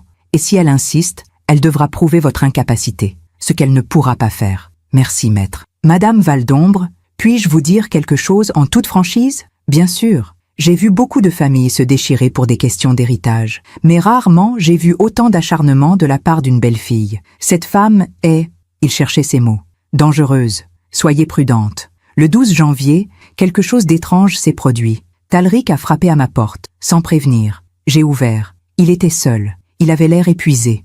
Des cernes profonds sous les yeux. Le teint gris, les épaules voûtées. Maman, je peux entrer? Entre. Il est entré. Il s'est assis sur le canapé. Il a enfoui son visage dans ses mains. Maman, tout est en train de s'effondrer. Qu'est-ce qui s'effondre? Tout. Iskandra, moi, notre mariage. Il a relevé la tête. Ses yeux étaient rouges. Depuis que tu as changé le testament, Iskandra est devenue... Je ne la reconnais plus. Elle est obsédée. Elle passe ses journées au téléphone avec son avocat. Elle ne dort plus. Elle ne me parle plus. Enfin, si, elle me parle. Mais seulement pour me dire que c'est ma faute. Que si j'avais su te convaincre, rien de tout ça ne serait arrivé. Talric, elle a licencié Marguerite. Sans raison, juste par vengeance. Les enfants ne comprennent pas. Ils aimaient Marguerite. Maintenant, il y a une nouvelle employée. Une femme froide, distante. La maison est devenue glaciale. Il a marqué une pause. Et moi, je ne sais plus où j'en suis. Talric, pourquoi es-tu venu? Pour te demander pardon. Ces mots sont sortis dans un souffle. Pardon pourquoi? Pour tout. Pour avoir laissé Iskandra te traiter comme elle l'a fait. Pour ne pas t'avoir défendu. Pour avoir été lâche. Il pleurait maintenant. Maman, j'ai tout gâché. J'ai gâché ma relation avec toi. J'ai gâché mon mariage. J'ai gâché ma vie. Et je ne sais pas comment réparer. Je me suis assise à côté de lui. Talric, écoute-moi bien. Je ne peux pas réparer ta vie. Toi seul peux le faire. Mais comment? En faisant des choix. De vrais choix. Pas ceux qu'Iskandra te dicte, pas ceux que tu penses devoir faire, mais ceux qui correspondent à qui tu es vraiment. Je ne sais plus qui je suis. Alors commence par te retrouver. Il a hoché la tête comme un enfant perdu. Maman, est-ce que tu peux me pardonner? Talric, je t'ai déjà pardonné. Mais le pardon ne change rien. Le testament reste. Mes décisions restent. Parce que ce n'est pas une question de rancune. C'est une question de respect. Et tant que tu ne te respecteras pas toi-même, tu ne pourras pas respecter les autres. Je comprends. Il s'est levé. Il semblait un peu moins lourd. Merci, maman. Pourquoi? Pour ne pas avoir cédé. Pour m'avoir montré ce que c'est que d'avoir une colonne vertébrale. Il est parti. Et cette fois, quelque chose avait changé dans son regard. Une lueur, petite, fragile, mais présente. Le 23 janvier, Amélie m'a appelée, excitée. « Maman, tu ne devineras jamais. » Quoi donc? Talric a quitté Iskandra. Quoi? Il a pris ses affaires. Il est parti. Il a loué un appartement dans le 11e arrondissement. Un petit studio. Il a pris les enfants avec lui pour le week-end. Iskandra est folle de rage. Mon Dieu! Maman, je pense que ton refus de céder a été un déclic. Il a compris qu'il ne pouvait plus vivre comme ça. C'est inattendu. C'est merveilleux. Je ne savais pas quoi répondre. Le 28 janvier, tard dans la soirée, Talric m'a envoyé un message. Maman, je voulais que tu saches. J'ai demandé le divorce. Je ne sais pas si c'est la bonne décision, mais c'est ma décision. Pour la première fois depuis longtemps. Merci. J'ai relu ce message plusieurs fois, puis j'ai répondu simplement « Je suis fière de toi ». 3 semaines plus tard, Amélie m'a raconté ce qu'elle avait appris par Talric. Iskandra, seule dans sa grande maison du 16e arrondissement, avait commencé à s'effondrer. Sans Talric, sans Marguerite, sans personne pour supporter son caractère. Sa mère, Svetlana, avait refusé de venir l'aider. Tu as choisi d'être difficile. Assume. Son frère Victor ne répondait plus à ses appels. Les quelques amis qu'elle avait se détournèrent d'elle, fatiguée de ses plaintes incessantes. Elle avait licencié 3 employés de maison en 1 mois. Personne ne voulait plus travailler pour elle. Et elle se retrouvait seule. Exactement ce qu'elle m'avait promis. Sauf que c'était elle qui vivait cette solitude. Pas moi. Assise dans mon fauteuil, l'écharpe lavande de Marguerite autour du cou, j'ai compris quelque chose. Le karma n'est pas une vengeance. C'est simplement l'équilibre naturel de l'univers. Iskandra m'avait traité avec mépris. Elle m'avait menacé. Elle avait voulu me briser. Et la vie, simplement, lui avait rendu ce qu'elle avait donné. La solitude, l'isolement, le rejet. Non pas parce que je l'avais voulu, mais parce que c'était la conséquence naturelle de ses choix. Et moi qui avais tout perdu, J'avais gagné ma dignité, ma paix, ma liberté, et l'amour indéfectible d'Amélie, et le respect de Marguerite. Et peut-être, un jour, le retour d'un fils qui aurait enfin appris à être un homme. La vie finit toujours par rendre ce qu'on lui donne. 6 mois ont passé. Nous sommes maintenant à la fin juin.